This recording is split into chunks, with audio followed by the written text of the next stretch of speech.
Faisal Voda اور مصطفیٰ کمال کے خلاف توہین عدالت کیس کی سپریم کورٹ میں سماعت۔ مصطفیٰ کمال کے وکیل نے بتایا ان کے موکل نے معافی مانگی ہے۔ چیف جسٹس نے پوچھا کیا فیصل ووڈا کی جانب سے معافی جمع کرائی گئی ہے؟ فیصل ووڈا نے کہا معافی کے لیے جواب جمع کرا دیا۔ چیف جسٹس نے ریمارکس دیے آپ نے تو مذہبی اسکالرز سے مشورہ کرنے کا بھی لکھا ہے۔ میڈیا چینلز کی جانب سے وکیل فیصل صدیقی عدالت میں پیش ہوئے تو چیف جسٹس نے کہا آپ کس طرح میڈیا اداروں کی جانب سے پیش ہو سکتے ہیں؟ کسی ایک میڈیا کی جانب سے بھی تحریری جواب جمع نہیں کرایا گیا، کم از کم کسی ذمہ دار افسر کا دستخط شدہ جواب جمع ہونا چاہیے تھا۔ فیصل صدیقی نے کہا میڈیا اداروں کو شو کاز نوٹسز نہیں تھے۔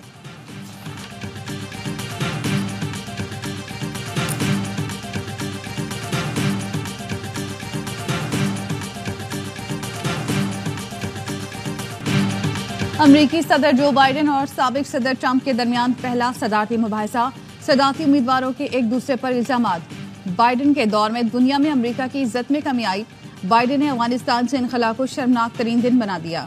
بائیڈن کے دور میں کورونا میں سب سے زیادہ ہلاکتیں ہوئیں، ٹیکس میں چھوٹ دینے سے مزید نوکریوں کے مواقع پیدا ہوں گے۔ ایران میرے دور میں کمزور ہو چکا تھا، حماس کبھی حملہ نہیں کر سکتی تھی۔ بائیڈن اسرائیل کو حماس کے خاتمے سے روک رہے ہیں۔ بائیڈن نے جواب دیا جب میں نے صدارت کا عہدہ سنبھالا معیشت کی حالت بہت خراب تھی، جس طرح ہم نے کورونا کو سنبھالا ہمیں اس کا کریڈٹ نہیں دیا گیا۔ بولے ٹرمپ دور میں ٹیکس چھوٹ سے صرف امیروں کو فائدہ پہنچا۔ کہا اسرائیل حماس جنگ کے خاتمے کے لیے 3 مراحل پر مشتمل منصوبہ پیش کیا، ہم اسرائیل کے ساتھ ہیں، حماس کا خاتمہ ہونا چاہیے۔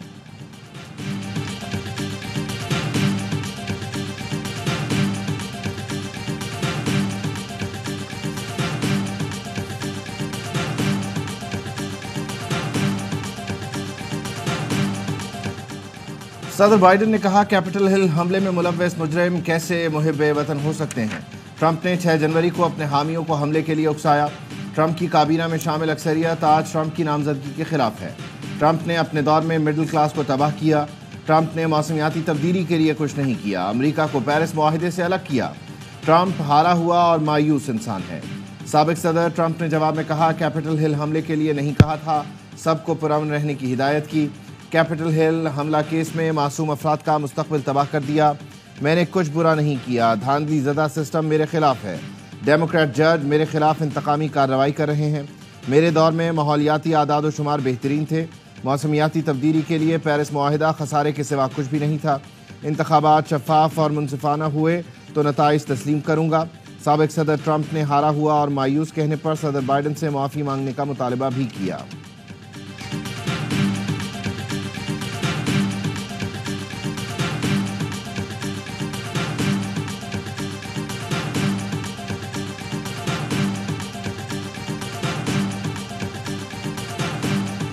بالاتفاق عزم استحکام کو عدم استحکام قرار دیا اور اس پر عدم اعتماد کا اظہار کیا۔ امن کے حوالے سے صورتحال اس وقت بہت گھمبیر ہے۔ قبائل کو بھی آپریشن عزم استحکام قبول نہیں، مولانا فضل الرحمان کی گرینڈ قبائلی جرگے کے بعد میڈیا سے گفتگو۔ کہا ریاست عجلت میں فیصلے کر رہی ہے، ماضی کے آپریشنز میں قبائلیوں کا معاشی قتل کیا گیا، نوجوانوں کی تعلیم برباد، خواتین کو بھیک مانگنے پر مجبور کیا گیا۔ آپریشن کے بعد لوگ واپس آئے تو ان کے گھر نہیں تھے، ایسی کیا وجہ تھی کہ آپریشن عزم استحکام پر وزیر اعظم ہاؤس کو وضاحت دینا پڑی؟ ایران کے ساتھ بات کر کے مسئلہ حل کر لیا جاتا ہے تو افغانستان کے ساتھ کیوں نہیں؟ افغانستان سے ایک کمٹمنٹ لے کر آیا تھا، مسلح تنظیموں کو پرامن راستہ دینے پر اتفاق ہوا تھا، اس حوالے سے ایک میکینزم طے ہونا تھا لیکن نہیں کیا گیا۔ کون ہے جو اس خطے میں استحکام نہیں دیکھنا چاہتا؟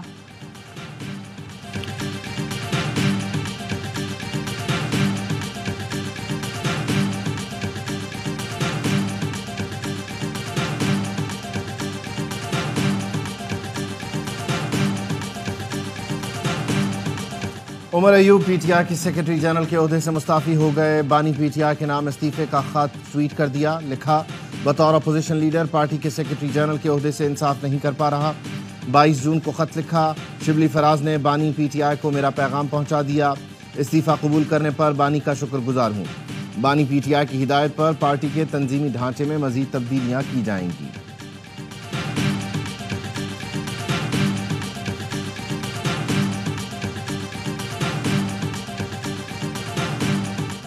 شیر افضل مروت کا شبلی فراز سے بھی مستعفی ہونے کا مطالبہ، ٹویٹ میں عمر ایوب کے استعفے کا خیر مقدم۔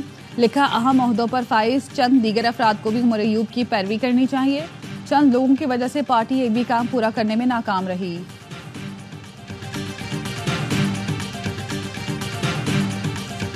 عارف الوی صاحب نے مجھے لکھا تھا, اس میں انہوں نے کہا تھا کہ وہ آئے تھے ملنے کے لیے اور یہ کہ انہوں نے انٹرسٹ ظاہر کیا ہے کہ وہ پی ٹی آئی کو جوائن کرنا چاہتے ہیں. اب آگے کیسے جاتا ہے, خان صاحب کو آن بورڈ لینا پڑے گا, ان کی انپٹ لینی پڑے گی, وہ فیصلہ کریں گے.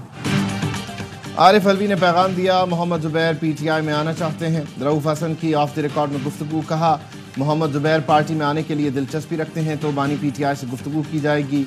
جو لوگ پارٹی کو مشکل وقت میں چھوڑ گئے ہیں ان کی واپسی مشکل ہے. فواد چودھری اور عمران اسماعیل بھاگ گئے تھے. فواد چودھری سمیت بہت سے لوگ ہیں جنہوں نے مختلف کہانیاں بنائیں. میں بھی بیٹھ کر پی ٹی وی اور پی آئی ڈی کو لوٹتا تو مجھ پر بھی مقدمات بن جاتے. علی محمد, شہریار آفریدی اور شیر افضل مروت جیسے لوگ پارٹی کا اثاثہ ہیں. بانی پی ٹی آئی نے شہباز شریف کی بات چیت کی پیشکش کو مسترد کیا. انہوں نے واضح کر دیا, مینڈیٹ چوروں سے بات نہیں ہوگی, ڈیل نہیں کروں گا, میرٹ پر جیل سے باہر آؤں گا. امریکہ کو ہم نے نہیں کہا پاکستان کے انتخابات سے متعلق قرارداد منظور کرے.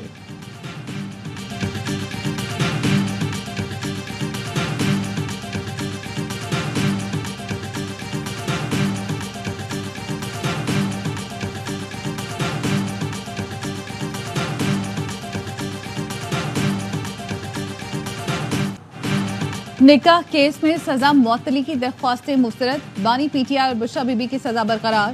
10 صفحات پر مشتمل تحریری فیصلہ جاری. عدالت نے کہا ملزمان کے پاس سزا معطلی کا کوئی جواز موجود نہیں. بشرا بی بی کا خاتون ہونا سزا معطلی اور ضمانت پر رہائی کا جواز نہیں. درخواستیں مسترد کی جاتی ہیں. سزا معطلی یا ضمانت پر رہائی کی درخواستوں پر مقدمے کے میرٹس پر بات نہیں کی جا سکتی. دونوں ملزموں کو سزا نہ تو قلیل مدتی ہے, نہ ہی سزا کا زیادہ حصہ بھگت چکے ہیں. ایڈیشنل سیشن جج محمد افضل مجوکا نے 25 جون کو فیصلہ محفوظ کیا تھا.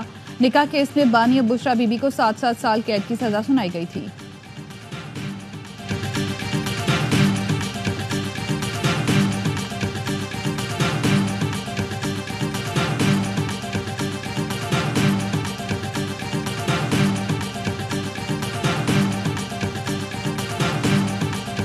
یہ کیس خاوند اور بیوی کے درمیان ہے, اس کو پولیٹیسائز کیا گیا اور سزا آج معطل نہیں ہوئی. اس کو ہائی کورٹ میں اپنے وکلاء کے ذریعے فل فور چیلنج کریں گے. پی ٹی آئی کا نکاح کیس کا فیصلہ ہائی کورٹ میں چیلنج کرنے کا اعلان. اپوزیشن لیڈر عمر ایوب کہتے ہیں ہم اس فیصلے کی مذمت کرتے ہیں, فیصلے کو ہائی کورٹ میں چیلنج کریں گے. قانون و انصاف کا تقاضا تھا کہ کیس میں کوئی پیچیدگی نہیں. نکاح کیس کو سیاسی رنگ دیا گیا, اب ہماری تحریک مزید تیز چلے گی. بیرسٹر علی ظفر کہتے ہیں ہماری کوشش ہوگی نکاح کیس کو مرکزی اپیل سے ختم کرایا جائے. یہ ایک جعلی اور جھوٹا کیس ہے. بیرسٹر گوہر کا کہنا ہے سزاؤں کی معطلی کی درخواستوں پر سیشن جج کا فیصلہ مناسب نہیں. غیر اخلاقی اور بیہودہ مقدمے کے اہداف مکمل طور پر سیاسی ہیں. یہ فیصلہ بانی پی ٹی آئی اور ان کی اہلیہ کے خلاف انتقامی سلسلے کو دوام بخشے گا.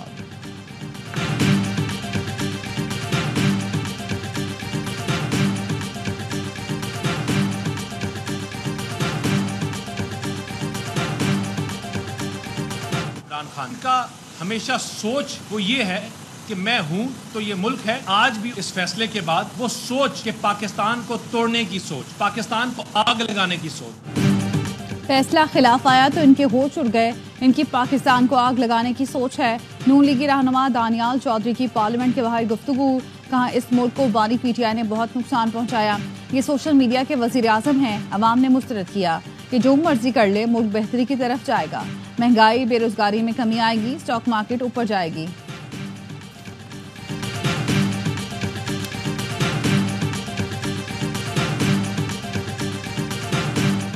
اس نے تھرو آؤٹ اپنے آپ کو پی ٹی آئی کا ڈکلیئر کیا, اس نے سرٹیفکیٹس بھی دیے, اس نے وڈرال بھی نہیں کی. آپ نے اس کو other then P T I کیسے ٹریٹ؟ تیرا کون سے کہنا پارٹی افیلیشن سرٹیفکیٹ لے آؤ, how could they bring it when the party could not contest the election? Absolutely, we don't want to eliminate PTI from the electoral fray. Your election program is kicking in.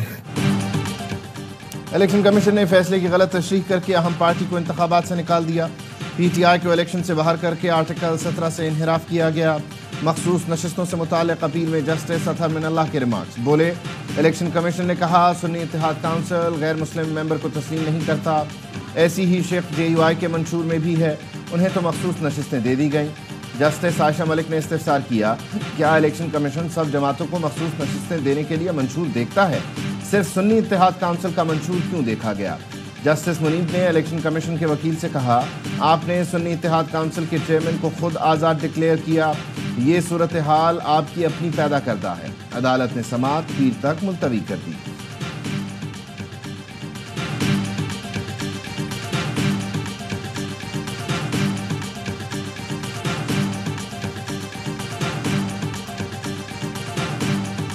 شادی کرنا چاہے اس کی اپنی چاہت ہے, لڑکی کو بھی رضامند ہونا چاہیے, تو دونوں باتیں ہوں گی نا. تو ادھر تو ایک وہ اپنی وابستگی اسٹیچو ڈکلیریشن میں اگر ایک چیز ایک بتا رہے ہیں, جی ہو سکتا ہے سیاسی پارٹی چاہے کہ نہیں آپ میرے کینڈیڈیٹ بنو. جس طرح شادی کے لیے لڑکی کی رضامندی ضروری ہے, اسی طرح پارٹی سے انتخاب لڑنے کے لیے منسلک ہونے کا سرٹیفکیٹ چاہیے. چیف جسٹس قاضی فائز عیسیٰ کے ریمارکس. کہا سرٹیفکیٹ تحریک انصاف نظریاتی اور ڈکلیریشن PTI کا دیں تو قانون کیا کہتا ہے. مختلف شہروں کے ROs اپنے طریقے سے کام کریں. الیکشن کمیشن کے وکیل نے کہا امیدوار کی ڈکلیریشن اور پارٹی کے ساتھ وابستگی ظاہر ہونا ضروری ہے. چیف جسٹس نے پوچھا کہ آپ کسی کو انتخابات سے باہر کر سکتے ہیں. الیکشن کمیشن نے معاملے کو انتخابی نشان سے کنفیوز کیوں کیا؟ الیکشن کمیشن کی عدالت کو دیے دستاویزات میں تنازع ہے. مجھے آپ کا جواب سمجھ نہیں آ رہا. کچھ حقائق واضح ہوتے ہیں جس کے لیے آپ کا یا میرا بولنا ضروری نہیں.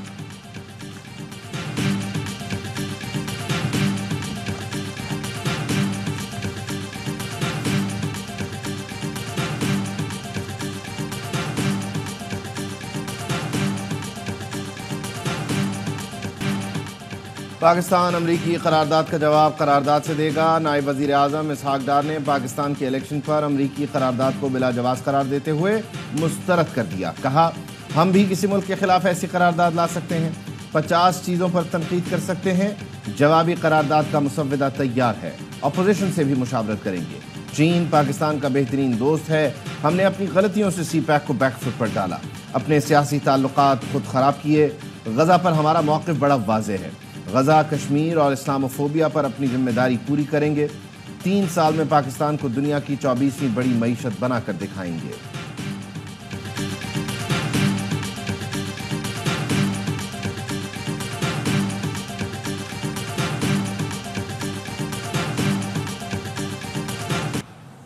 داسو واقعے کی تحقیقات میں پیش رفت پر چین کا اطمینان کا اظہار.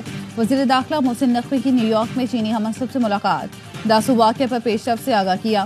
چینی وزیر داخلہ نے کہا پاکستان نے محنت اور پیشہ ورانہ انداز میں اس کیس کو ٹریس کیا. پاکستان اور چین ہر موسم کے دوست ہیں, یہ دوستی فولاد سے زیادہ مضبوط ہے. ملاقات میں 2 طرفہ تعلقات اور سیکیورٹی امور پر تفصیلی تبادلہ خیال, ٹریننگ, جدید آلات اور ٹیکنالوجی کے استعمال سے متعلق بات چیت. چین پاکستان میں قانون نافذ کرنے والے اداروں کی تربیت اور استعداد کار بڑھانے کے لیے تعاون کرے گا.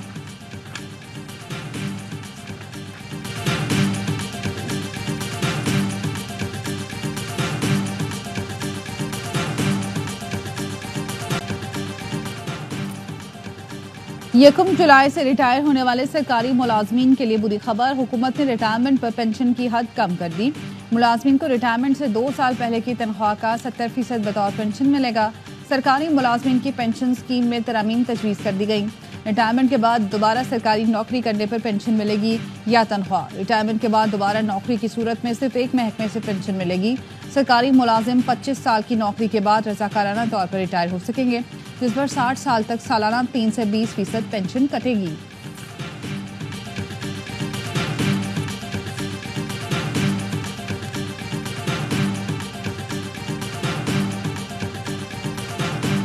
لوگوں کے اوپر سے ٹیکسوں کی بھرمار کو ہٹائیے.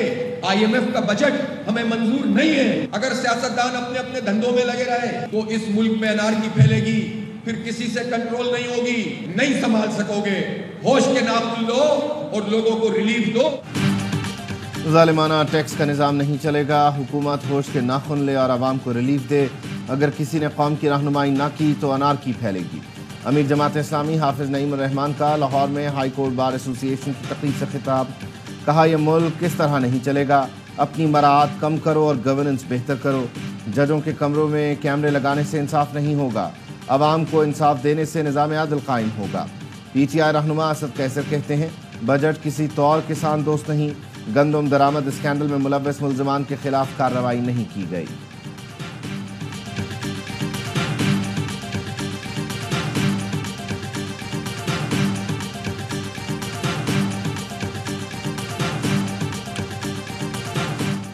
قافلے